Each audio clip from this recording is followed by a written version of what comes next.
are a pattern of rural and often isolated, although they're not necessarily meeting the distance that is in the U.S. Ag Bill. And that was in round one of ARA what USDA, Rural Utility Service, relied upon. Secretary Vilsack actually changed that definition for round two, although the word didn't really get out. I'm flagging this because we know the advantage of broadband to everybody, but including rural and farming communities, just to get the information about how to improve their use of water and be more efficient and get their products to market. And so any thought leadership from the FCC on what should be the definition of rural that takes into account a state such as California that is so heavily ag, but our agricultural communities, although isolated, don't tend to be as far apart as what the definitions are of some federal legislation, would be really helpful in order to get our state served. Good to know. Thank you. Great. Any other questions, comments, inspirations? If not, let me just offer a few comments in closing as we begin to wind down. It's been about 2 hours, and I think a very, very robust and constructive, productive conversation. Main thing I want to share is just how thrilled I am that we're actually having this conversation today.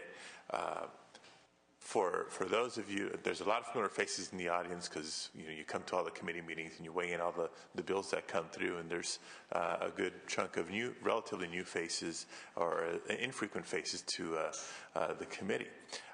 So a lot of you know this, but not all of you do. Prior to my election to the Senate, I served for 7.5 years on the City Council in Los Angeles. I was first elected in 1999, and within 2 weeks made chair of the Information Technology Committee for the City of Los Angeles. Mr. Brown is smiling because he remembers some of those early discussions and debates.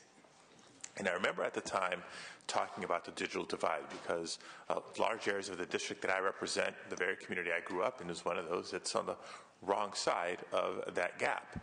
And it was, even back in those days, the beginnings of my efforts to do what I can to close the digital divide. And whether it was looking for private investment to step up to the plate or driving public policy to try to effectuate it, it seemed like 100% of the dialogue was strictly limited to infrastructure build-out. You either had the fiber optics in your neighborhood or you didn't. And even if it was in your neighborhood, was it down the middle of your street where you can connect, or was it just somewhere in the vicinity, and what your options may or may not be, hardwired or wireless. But for those advocates in this space, we know that, well, the physical connection, as difficult as it has been, and we've made a lot of progress since then, is just one piece.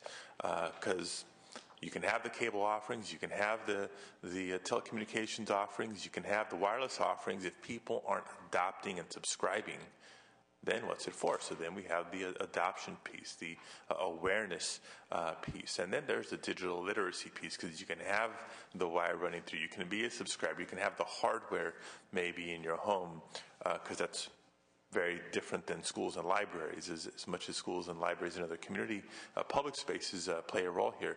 If you don't have the knowledge with which to utilize everything that broadband, the internet, and all the apps bring to us, then we're also missing out on the potential and the opportunity.